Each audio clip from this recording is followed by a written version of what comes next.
Tenemos un mensaje que se titula La revelación de la cruz. La revelación de la cruz. Los que tengan su Biblia la pueden abrir en el Evangelio de Mateo capítulo 27.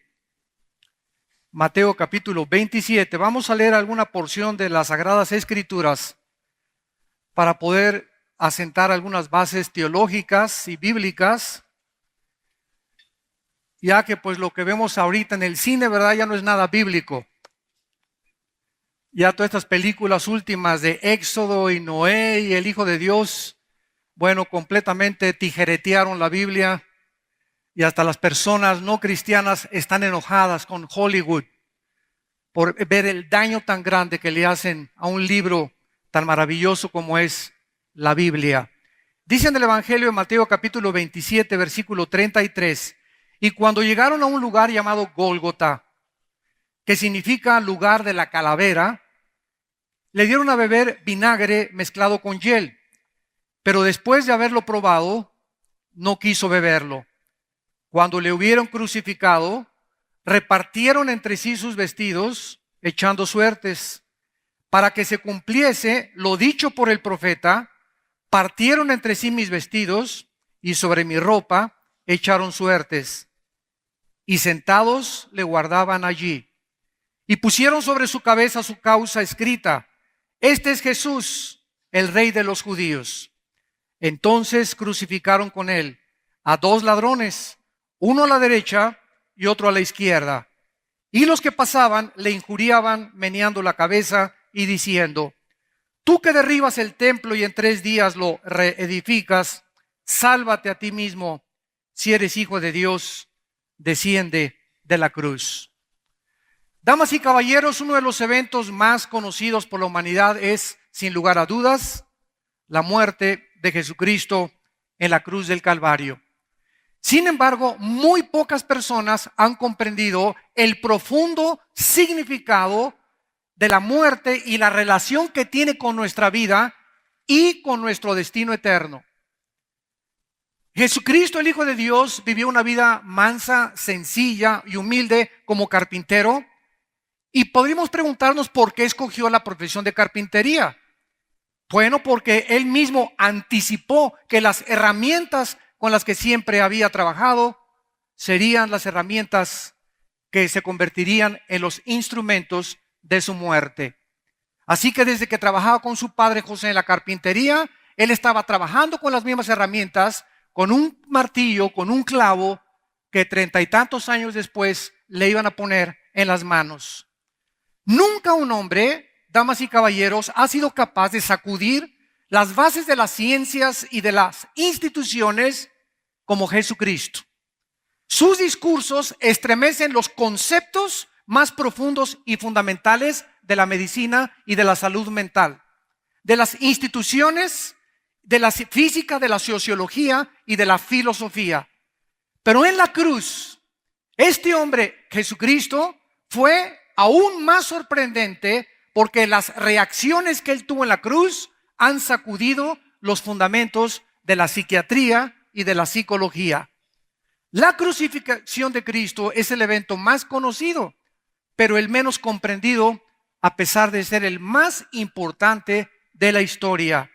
Estudiar, como lo vamos a hacer a continuación, los últimos momentos de este hombre en esa cruz nos van a mostrar y abrir las ventanas para que nuestra mente pueda comprender mucho mejor al más misterioso, asombroso y espectacular de todos los seres humanos. Y también a nosotros nos va a transformar como personas y como el mismo carácter que nosotros tenemos para poder desarrollarlo con fundamentos en la vida del Hijo de Dios. Cuando la gente pronuncia el nombre de Cristo, varias imágenes vienen en determinadas personas. Algunos lo ven como un niño en el pesebre, otros como un joven trabajando en la carpintería y otros confundiendo a los líderes religiosos de la ley de sus tiempos, otros como un predicador que asombró a las multitudes e hizo enojar a los líderes religiosos, y otros hombres lo contemplan simplemente como un ejemplo de moral, de ética, de justicia, y lo ponen junto a todos los hombres famosos, Mahatma Gandhi, Buda, el Dalai Lama, etcétera, etcétera, como uno más de todos los iluminados. ¿Por qué hace eso la gente? ¿Y por qué tienen el concepto tan equivocado que tienen de la persona de Cristo? Simplemente porque ignoran las Escrituras. Porque no conocen ni han comprendido la profundidad de la vida de este hombre tan misterioso. Sin embargo, existe una imagen que sobrepasa a todas estas y es la de Cristo en la cruz. Si Cristo hubiera nacido y no hubiera muerto en la cruz para pagar por nuestros pecados, hubiera sido un gran moralista, como lo fue Confucio, como lo fue Mahoma, como lo son tantos hombres religiosos. Sin embargo, el nacimiento de Cristo simplemente fue la entrada de Dios en la persona de un ser humano a la humanidad para comenzar a mostrarnos quién es Él. Ese Dios creador de los cielos y de la tierra, omnipotente, que hizo los planetas y las estrellas, los árboles, los animales, los insectos y todo lo que existe. Es increíble que ese Dios haya venido a visitarnos hace 2000 años en la persona de su Hijo Jesucristo. Pero a pesar de todas estas cosas terribles que Él experimentó en la cruz, no fueron los sufrimientos físicos los que le causaron el mayor dolor, porque este es el centro de nuestra conferencia. Lo que sucedió en el Monte Calvario, lo que sucedió en esa cruz fue infinitamente más profundo que su dolor físico, porque su más profunda agonía de Cristo no fue la física, ni el dolor de los clavos, ni las espinas en su cabeza, sino de carácter espiritual. La ira de su Padre, la ira de Dios cayó en la cruz sobre de Él y Él experimentó por primera vez en la eternidad la más amarga soledad de haber sido abandonado por su Padre. Fue en esa cruz donde Cristo sufrió el castigo que tú merecías y el castigo que yo merecía, donde experimentó el ridículo, la burla, la humillación más grande de toda su vida santa. Fue allí donde exclamó: Dios mío, ¿por qué me has abandonado? Notemos que en el momento que Él grita estas palabras o las exclama, no le llama a su Padre, Padre, le llama Dios. Dios mío, ¿por qué me has abandonado? Pero en el momento de expirar y en el momento de morir, le dice: Padre, en tus manos encomiendo mi espíritu. Cuando Él grita, Dios mío, ¿por qué me has abandonado?, estaba hablándole al Dios como juez. En ese momento Él estaba siendo juzgado por ti y por mí. Ya no era su Padre en ese momento. Dios tenía que actuar como juez y Él tenía que pagar lo que nosotros habíamos hecho. Pero finalmente, cuando Él pagó y nuestros pecados fueron puestos sobre su cuerpo, finalmente pudo exclamar: Padre, en tus manos encomiendo mi espíritu.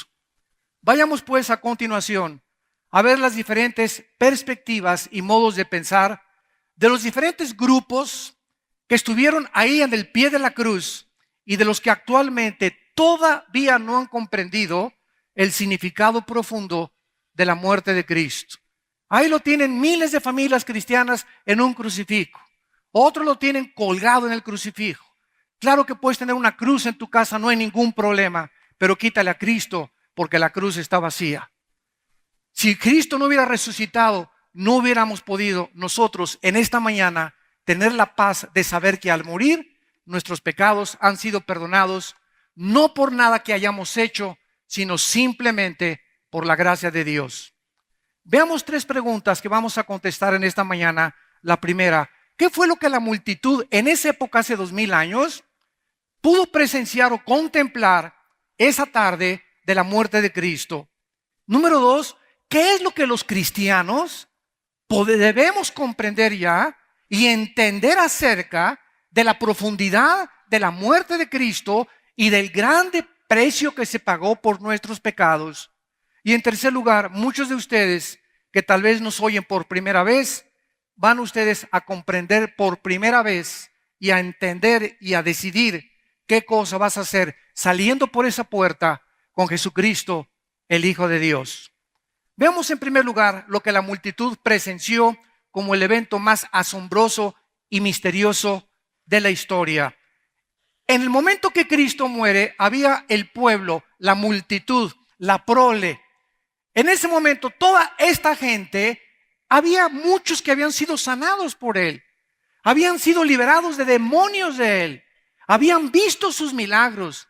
8 días antes, levantaron las palmas el domingo de Ramos gritando: Hosana, Hosana, salve el que viene en el nombre del Señor.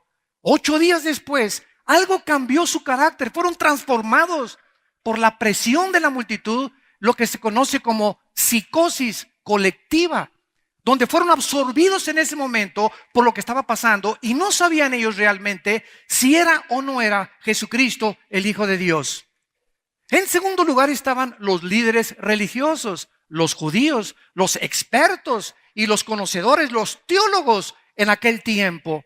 En ese momento los judíos no podían comprender cómo podía ese hombre colgado en la cruz llamarse el Hijo de Dios cuando su ley, la Torá, bajo el Antiguo Testamento, estaba escrito en el libro de Deuteronomio: maldito el que es colgado en un madero. Entonces la asunción de los judíos fue: este hombre, ¿cómo puede llamarse el Hijo de Dios cuando nuestra misma ley, la ley que él dice que vino a cumplir, nos compromete a calificarlo como una maldición? Y claro que ellos estaban en lo correcto, y Cristo no violó la ley. Efectivamente, Cristo en la cruz estaba siendo hecho una maldición en tu lugar y en mi lugar. Porque maldito es, dice Gálatas capítulo 3, el que no permanezca en las obras de la ley. En otras palabras, Dios les dio los 10 mandamientos a los judíos y se los dio para demostrarles que no hay nadie, ni Abraham, ni Isaac, ni Jacob, ni Noé, ni David, ni el Papa, ni ninguna monja, ningún obispo. No existe ninguna persona en la historia que haya cumplido los 10 mandamientos. Porque si tú fallas en uno, te haces culpable de los 10. La justicia y la santidad de Dios demanda que cumplamos los 10 mandamientos. Dios demanda de nosotros perfección. Y cuando yo veo la ley como un espejo, me doy cuenta que soy incapaz de alcanzar ese estándar, esa norma que Dios demanda de nosotros. Y esta es la razón por la cual Dios dio la ley, para que viéramos su santidad, para que viéramos nuestra falta de capacidad y la inadecuidad de cumplir lo que Él nos demanda. Y en ese momento correr a la cruz y abrazar la cruz y ver al único que ha cumplido los 10 mandamientos y decirle: Señor, ten misericordia de mí. Soy incapaz de cumplir, no tengo el poder ni las fuerzas, soy débil, mi carne es débil, no puedo hacer las cosas que tú me mandas. Señor Jesucristo, entra en mí y dame el poder en el Espíritu Santo de comenzar a caminar una vida nueva contigo. Este es el mensaje del Evangelio de la Biblia, que Dios nos salva por la gracia, y la maldición bajo la cual el mundo se encuentra desde que nacimos hasta que morimos es la maldición de que no podemos cumplir las leyes de Dios. Dios entonces toma nuestro lugar en la cruz.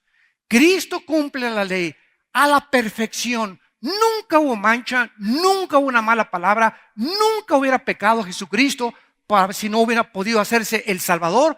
Y cuando muere en la cruz del Calvario, Dios acepta su sacrificio y nos lo ofrece a nosotros, porque de tal manera amó Dios al mundo que nos dio a su Hijo Jesucristo, para que cualquiera de ustedes que en Él cree no se pierda, mas tenga la vida eterna. Y había también otra tercera parte, otra tercera clase de personas al pie de la cruz: los filósofos griegos, los expertos en el arte de pensar. Todos esos filósofos que en aquel tiempo prevalecía el epicureanismo y el misticismo y toda la razón pura y el placer de los hedonistas, discípulos de Zenón, discípulos de Sócrates, de Aristóteles, etcétera, etcétera. Toda esa mente de la filosofía griega que influyó con el helenismo, la cultura de los romanos, ahí se encontraban en la cruz.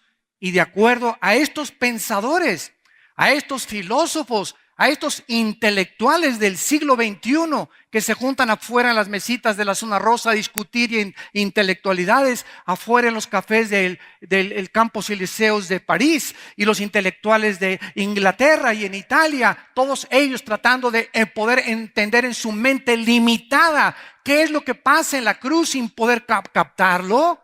la Biblia nos muestra que los griegos lo rechazaron por eso también. ¿Cómo puede un hombre decir que es Dios y que su padre es Dios y Dios permitir que hagan pedazos en la cruz a su hijo? Esto chocaba con el razonamiento y con las conclusiones de los griegos. Pero más tarde, en la primera carta a los Corintios, el apóstol Pablo escribe y explica la razón por la cual confundió Dios la sabiduría, el entendimiento y el razonamiento de los seres humanos con la cruz de Cristo. Dice 1 Corintios capítulo 1, versículo 18, porque la palabra de la cruz es locura a los que se pierden, pero a los que se salvan, esto es a nosotros, es poder de Dios. Pues está escrito, destruiré. Ya Dios había escrito anticipada y siglos antes que Él iba a destruir cuando Él viniera a su Hijo la forma de pensar de los seres humanos. Porque los seres humanos por naturaleza creemos que tenemos que hacer algo para salvarnos. Irnos a la villa de 1 kilómetro de rodillas, golpearnos la espalda con un chicote para sangrar, no comer en 30 días, hacer ayunos, sacrificios, o ritos o ceremonias o liturgias, cumplir con lo que nuestra religión nos demanda. La Biblia nos da un mensaje completamente diferente. Y la Biblia nos muestra que ninguna obra que podamos hacer, ningún sacrificio que podamos hacer, aunque dieras todo tu dinero antes de morir a la iglesia, nada de estas cosas te va a salvar. Porque si así fuera, la muerte de Cristo fue un desperdicio. Vamos a ver si comenzamos a seguir esta línea de lógica elemental. Si hubiera algo que pudiera garantizarnos el cielo sin la muerte de Cristo, ¿por qué tuvo que Cristo que sufrir lo que sufrió? ¿Por qué tuvo que convertirse en un guiñapo humano? ¿Por qué tuvo que sufrir los clavos y el abandono de su padre si había otras formas de poder salvarnos? Estos griegos comenzaron a tener toda esta clase de razonamientos y dice la Biblia, destruiré la sabiduría de los sabios y desecharé el entendimiento de los sabios. Y Dios pregunta, ¿dónde está el sabio? En esta mañana Dios te pregunta, dime, ¿quién es para ti la persona más sabia? ¿Albert Einstein? ¿Stephen Hawking, los físicos matemáticos? Dime para ti quién es la persona más sabia. Y tú puedes contestar, bueno, físicamente, matemáticamente, químicamente, psicológicamente, etcétera, etcétera. Pero cuando Dios nos muestra quién es el sabio, nos está preguntando, ¿quién tiene la capacidad de comprender a Dios? De entender por qué el mal existe en el universo. De por qué Dios permitió que Satanás, que Lucifer se convirtiera en su adversario y permitir que él siga haciendo de las cosas. La gente chocan contra esto. ¿Por qué si Dios es bueno y misericordioso permite tsunamis? ¿Por qué permite terremotos? ¿Por qué permite tragedias? Todos estos pensamientos son válidos. Tenemos una mente que Dios nos ha dado, pero nuestra mente limitada nunca vamos a poder entenderlo hasta que vengamos a la Biblia, aceptemos a Jesucristo y el Espíritu Santo nos abra la calabaza que tenemos aquí adentro y podamos traspasar la limitación intelectual con la que nacimos, porque todos los que han tratado de comprender a Dios sin la ayuda del Espíritu de Dios se han vuelto locos, han acabado en un hospital psiquiátrico, se han vuelto homosexuales o han querido morirse o drogarse antes de tiempo. Como fue Friedrich Nietzsche, como fue Jean-Paul Sartre, como fue Alberto Ingersoll, como fue Russell, como fueron todos los grandes ateos del siglo XX y como lo son los del siglo XXI. Personas amargadas contra una persona que no existe. Los ateos están enojados contra alguien que no existe, por el amor de Dios. Jesús, María y el borrito que los acompaña.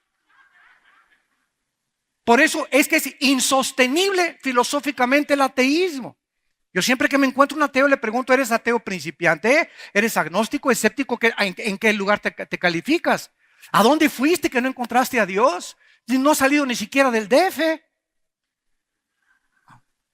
Estos hombres, los filósofos griegos, comenzaron a tratar de disputar en sus mentes limitadas, como lo siguen haciendo miles de personas, entre comillas, intelectuales. Y la Biblia dice, ya que en la sabiduría de Dios, el mundo no conoció a Dios mediante nuestra sabiduría, agradó a Dios salvarnos por la locura de la predicación. Dios nos trae un mensaje y esto es lo que hace el mensaje de la Biblia completamente diferente al de todas las religiones, damas y caballeros. Todas las religiones, sin ninguna excepción, enseñan la salvación haciendo algo bueno, portándote bien, haciendo buenas obras, sacrificios o cumpliendo con los sacramentos o con las disposiciones, liturgias y ritos de la religión. Venimos a la Biblia y nuestra mente choca y nos dice: Dios, no tienes que hacer nada, simplemente cree lo que yo hice en tu lugar en una cruz. Tan fácil, a propósito lo hizo Dios para enloquecer nuestra sabiduría, para que no nos salvemos conforme a lo que nosotros creemos, que perteneciendo a una religión, todas las religiones son buenas porque todas llevan al mismo lugar, todas las religiones llevan al mismo lugar, al infierno. Cristo dijo: nadie va al Padre si no es por mí. Y este radicalismo de Cristo es el objeto de la persecución y el objeto del odio precisamente del mundo, por haber sido tan radical y traer un mensaje que choca con la sabiduría y el razonamiento de los seres humanos. Y dice a continuación Dios: ¿dónde está el disputador de este siglo? Pues ya que en la sabiduría del mundo no conocimos a Dios, Dios nos salvó por la sabiduría de la predicación. Porque los judíos piden señales. Haz un milagrito. ¿Cuánta gente igual que los judíos? Que haga un milagro. Herodes tenía a Cristo enfrente. Hazme un milagro y a lo mejor voy a creer que tú eres realmente el Mesías. Y Cristo se negó a hacer esos milagros. ¿Por qué? Porque tampoco es la salvación a través de los milagros. Mucha gente dice: pues si yo veo ahorita a un paralítico pararse, es una obra sobrenatural y voy a creer en Dios. Mira, si tú ves a una obra como esta sobrenatural, inclusive a un muerto resucitar, hay que se pare en el velorio y que te pele los ojotes así, ¿verdad? Y que te abrace, aún estas circunstancias, lo único que van a hacer va a ser afectar tus emociones. ¿Te vas a sorprender? ¿Se paró? Dime, ¿cuántos días te va a durar esas emociones y esos sentimientos de sorpresa que te causó un milagro? 3, 4, 5 días. Pero ese milagro no cambia tu forma, la raíz y el corazón que tenemos dentro de nosotros. Dentro de nosotros dice la Biblia que hay maldad y es la raíz a la que Cristo vino a atacar, no las hojas de los árboles. Unos son borrachos y pues ya alcohólicos anónimos ya no son borrachos, pero sí son rateros. Otros son marihuanos anónimos, ya no fuman marihuana, pero siguen con odio y con amargura contra sus familiares. Y así quitamos las ramas de los árboles nada más, pero Cristo vino a tratar con la raíz que es precisamente el pecado. Dice la Biblia: porque los judíos piden señales y los griegos buscan sabiduría, pero nosotros predicamos a Cristo crucificado, para los judíos ciertamente tropezadero y para los gentiles o griegos locura, mas para los llamados judíos como griegos, Cristo poder de Dios y sabiduría de Dios. La Biblia dice que para aquellos que andan buscando milagros, que para aquellos que andan buscando sabiduría, la van a encontrar en la persona del crucificado. La más grande sabiduría de Dios se manifestó en esa cruz, como lo vamos a ver a continuación. Y en Cristo se encuentra, dice Colosenses capítulo 2, todos los secretos de la sabiduría y del conocimiento. ¿Quieres milagro? El milagro más grande es que aquel que traspasó las ventanas del mundo físico y nos permitió asomarnos al mundo espiritual cuando dijo: yo soy la resurrección y la vida y he vencido la muerte. ¿Qué otra persona ha hecho y ha dicho lo que él dijo? Nadie jamás se ha atrevido a decir esto. En 1991 el Dalai Lama le dijo al Papa Juan Pablo II que él era Dios. Yo le mandé un correo a la embajada de China, no sé si se lo mandaron, pero le pregunté: díganos cuándo va usted a morir para que creamos que usted es el Mesías. Cristo dijo: a los 3 días voy a resucitar y me van a matar exactamente el 14 de Nisan para que se cumpla el capítulo 12 del libro del Éxodo, porque estaba establecido la hora, el tiempo exacto, el mes y el año en que Cristo tenía que morir, de acuerdo al determinado propósito y anticipado conocimiento de su Padre. Es el único hombre que ha anunciado, voy a resucitar a los 3 días, y a los 3 días transformó el mundo romano, transformó a sus 12 hombres cobardes en guerreros que con el mensaje de su resurrección se aventaron al Coliseo romano para que las bestias los despedazaran, los convirtieran en antorchas humanas. ¿Y todo por qué? Porque vieron que Jesucristo había vencido la muerte. Gloria a su nombre. Alabado sea el nombre de Jesús.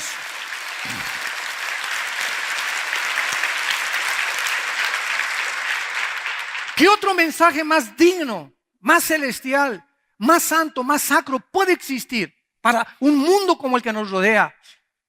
Un mensaje donde sabemos que estamos solamente como peregrinos en este mundo, que todo esto se va a acabar ya.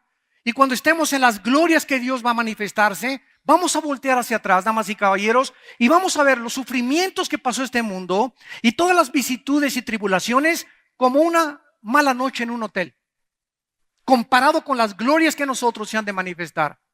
Y en aquel día podremos decir, valió la pena seguir a Jesucristo. Y tenemos a un tercer grupo de personas, los soldados romanos. Fue por quienes Cristo dijo, perdónalos porque no saben lo que hacen. Estos eran hombres entrenados, pagados con un salario para poder hacer torturar. Eran expertos en hacer sufrir a las víctimas. Era lo más común en sus vidas. Y estos hombres, ¿verdad?, eran crueles, sanguinarios. Y realmente no les importaba si él decía que era el Mesías. Jamás lo vieron, jamás lo oyeron. No sabían nada de lo que ellos estaban haciendo. Estaban cumpliendo órdenes del gobierno romano.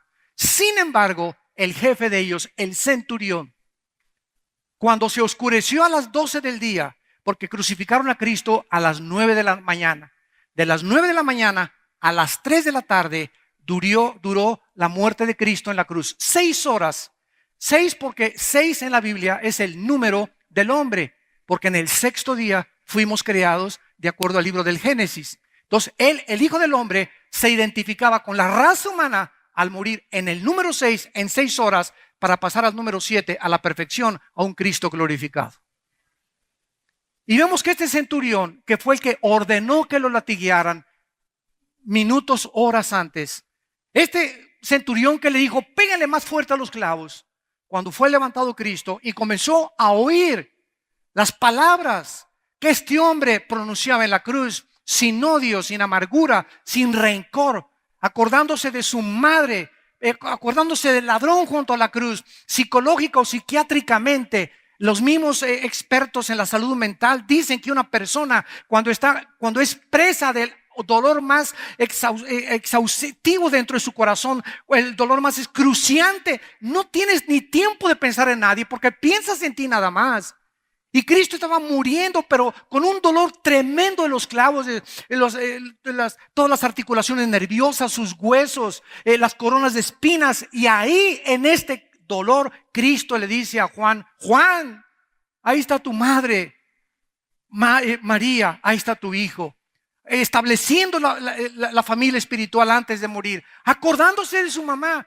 ¿Cuántos de ustedes, al contrario, llegan al éxito y llegan a la cumbre, como la fama, y se olvidan hasta de su mamá? Qué tristeza, ¿verdad? Y este hombre, Jesucristo, que no quiso venir a traer el éxito para el hombre conforme al mundo, sino que en el más profundo sufrimiento se acuerda de su madre, estableciendo la familia espiritual. Escucha al ladrón junto a la cruz, que le pudo haber dicho, que no me molestes ahorita, no ves lo que estoy sufriendo. Y le voltea y le dice al ladrón, hoy estarás conmigo en el paraíso. Y el centurión romano, al ver todas estas cosas, volteó hacia la cruz y dijo, este hombre verdaderamente era el Hijo de Dios. Él había visto miles de crucificados y jamás se había enfrentado con la muerte y las palabras de este hombre, la templanza, el carácter tan sublime que Jesucristo manifiesta en la cruz del Calvario. Y para otras personas, Cristo ha sido un iluminado, como ya dijimos, un revolucionario, hasta como gurú lo han tachado ya, como un simple gurú. Y esta es la razón por la cual Cristo quiere que tú, que has venido a escuchar, y los que escuchan este mensaje a través de la televisión y el internet, quiere que tú tengas otro concepto de Él. Y esta es la razón por la cual Él insistió en que sus discípulos supieran quién era Él. Cuando una vez iba caminando por el campo y les dijo a los discípulos en Mateo capítulo 16, ¿quiénes dicen los hombres? A ver, díganme, ¿qué dice la gente de mí? Y le contestaron, bueno, dicen que eres Juan el Bautista resucitado. Otros dicen que eres Elías. Otros dicen que eres un profeta. Y entonces Cristo se voltea y les pregunta a los discípulos, ¿y ustedes quiénes dicen que yo soy? Y Pedro lo toma el Espíritu de Dios y le apunta a Cristo y le dice, tú eres el Cristo, el Hijo del Dios viviente. En ese momento Cristo le responde a Pedro, dichoso seas, Pedro, porque las palabras que están saliendo de tu boca no vienen de ti. Mi Padre las ha puesto en tu boca para que conozcan que yo soy el Hijo de Dios. ¿Puedes tú en esta mañana decir, Cristo es el Hijo de Dios y es mi Señor y mi Salvador? Y dejar de pensar ya que solamente fue un gurú, un iluminado, un gran profeta, como todos los demás que han pesado el mundo. De ninguna manera podemos clasificarlo en estos rangos. Jesucristo es y tiene que ser para tu vida tu Señor y tu Salvador, o no es nadie absolutamente, ni ningún significado, ni ningún propósito tiene para tu vida, tu matrimonio, tus hijos y tu destino eterno. En segundo lugar, vemos nosotros que la multitud comienza a presenciar algo que es completamente diferente a todos los demás que habían sido crucificados, porque tres fenómenos sucedieron misteriosamente. Número uno, dice Mateo capítulo 27, versículo 45. Y desde la hora sexta, o sea, a las 12 del día, hubo tinieblas sobre toda la tierra hasta la hora novena, que son las 3 de la tarde. De las 9 a las 12 del día, todo fue con luz. 4 de sus palabras Cristo las expresó durante las primeras 3 horas mientras estaba colgado en la cruz del Calvario. Y las últimas 2 palabras, cuando gritó, ¿por qué me has abandonado? Y en tus manos encomiendo mi espíritu, las pronunció en las últimas 3 horas, de las 12 a las 3 de la tarde. Y vemos nosotros que la misma naturaleza manifestaba su quebranto ante la muerte de Jesucristo. Era como si el sol se hubiera rehusado a brillar ante este espectáculo y ante este escenario.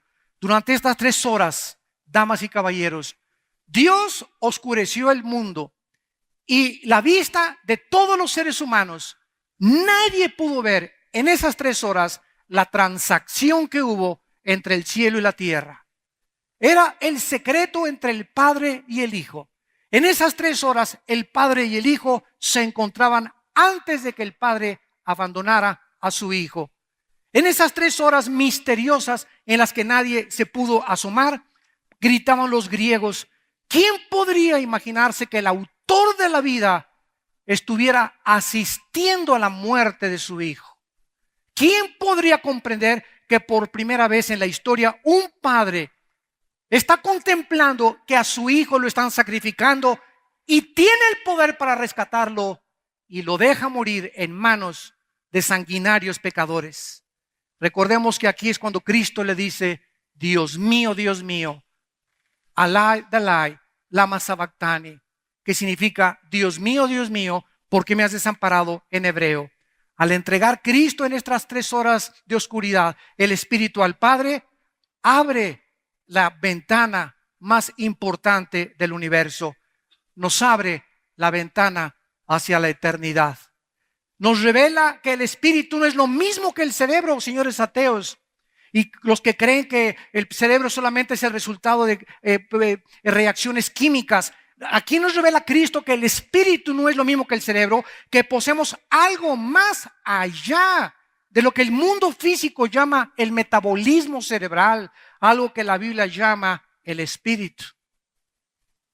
Y cuando Jesús le entrega el Espíritu, algo sale de él. Su cuerpo lo entierran 3 días y el Espíritu se va al Padre. Cuando tú mueras y cuando yo muramos, no importa que te cremen, no importa que acabes en la panza de un tiburón o quemado o bajo un terremoto, en un accidente de un avión, no importa lo que al cuerpo le pueda suceder, dentro de nosotros existe lo más valioso, que este libro que se llama la Biblia es el único en los billones de volúmenes de literatura que existen, el único que nos dice que somos espíritu, tenemos un alma, vivimos dentro de un cuerpo.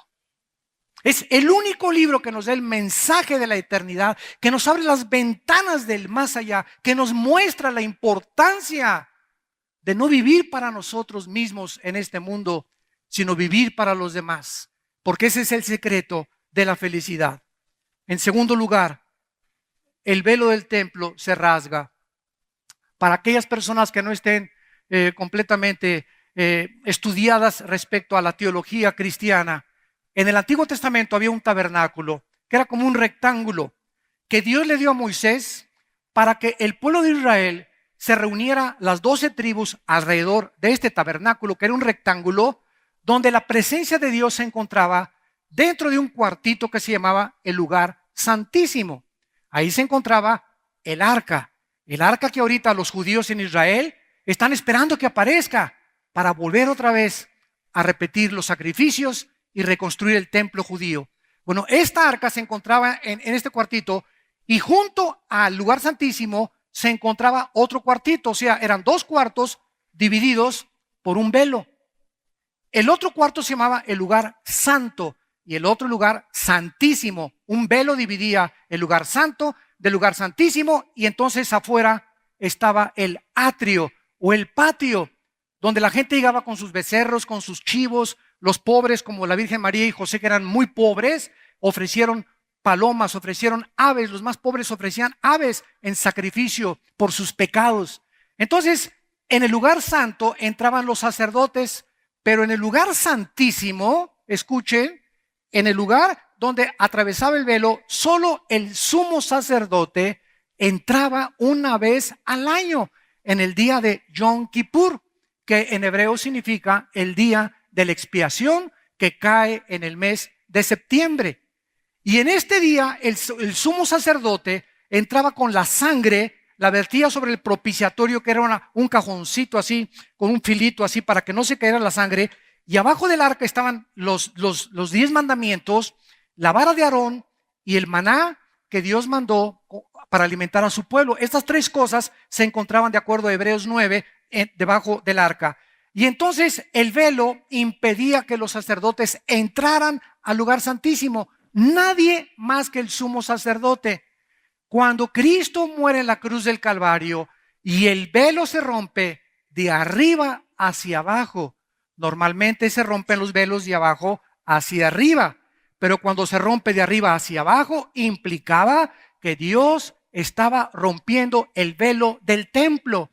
¿Cuál era el mensaje que Dios mandaba? Que ahora, después de muerto Cristo, no necesitábamos más mediadores. Ya no teníamos que ir con ningún hombre para que le confesáramos nuestros pecados. No teníamos que hacer ninguna penitencia para que Dios nos perdone. Se abría el velo, se abría la entrada, tenemos acceso directo al trono de Dios. Hoy puedes hincarte en el camión, en el bus, en donde tú estés, debajo de un árbol en Chapultepec, en tu casa, junto a tu cama, y cuando te hincas y oras, se abren las puertas de los cielos y los 3 cielos, y Dios te está escuchando. El trono de la misericordia y de la gracia de Dios se abre a los pecadores de Cristo a nuestros días.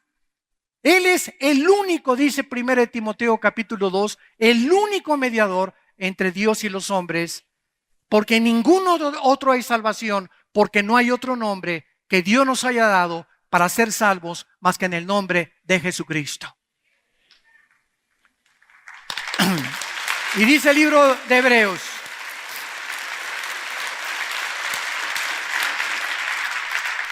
el libro de Hebreos lo explica de esta manera en el capítulo 10, versículo 11.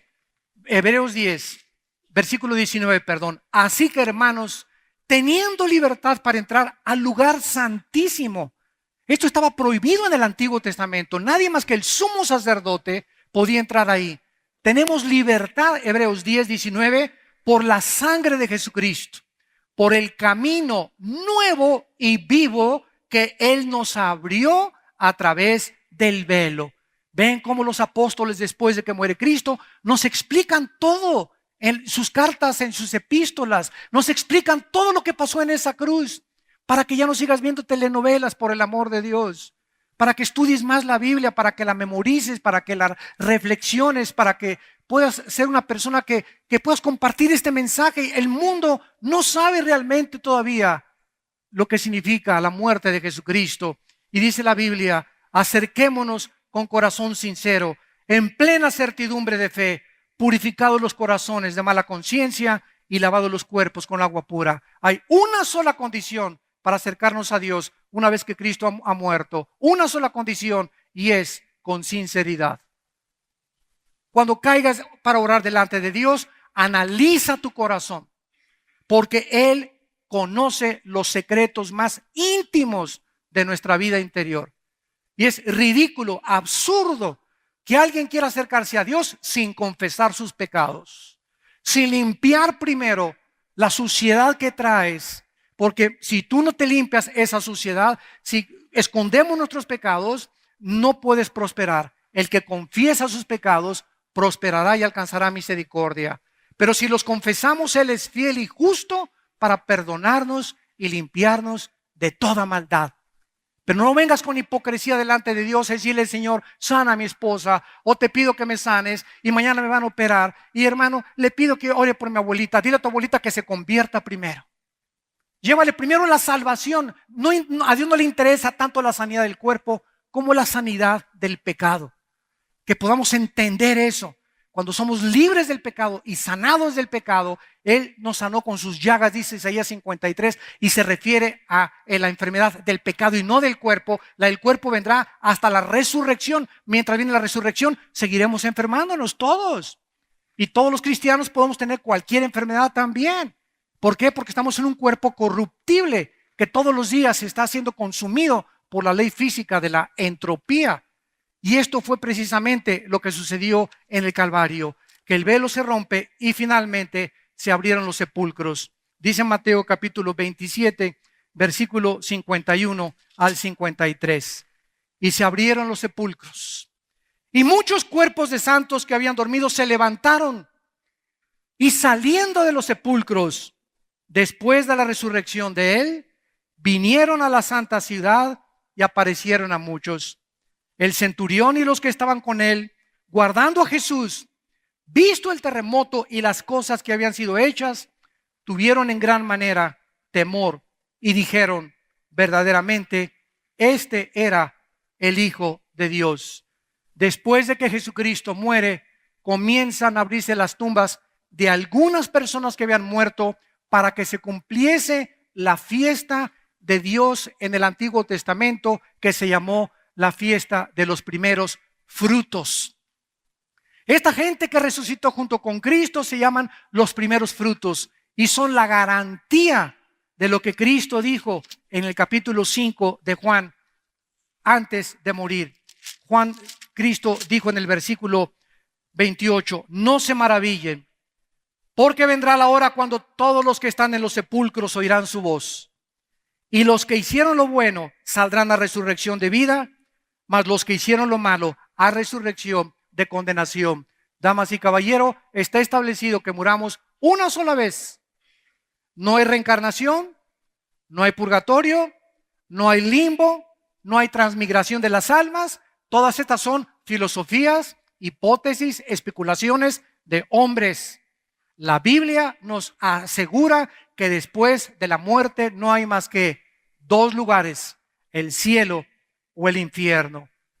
Tomando en cuenta esto que Cristo dijo, qué importante es que tú hagas en esta mañana esta decisión por el Hijo de Dios, porque ninguno de nosotros sabemos si mañana amanecemos. Ninguno sabemos si ahorita saliendo aquí a 2 cuadras perdemos la vida. Ninguno sabe si mañana o a esta hora estaremos vivos, menos el año que entra. La Biblia dice: cuando oigas su voz, no te endurezcas, porque hoy es el día de tu decisión, hoy es el día de tu salvación. Ven a la cruz ahora que Cristo te está llamando y te está diciendo que Él vive y que Él dio su vida por ti en una cruz para que tú puedas vivir eternamente.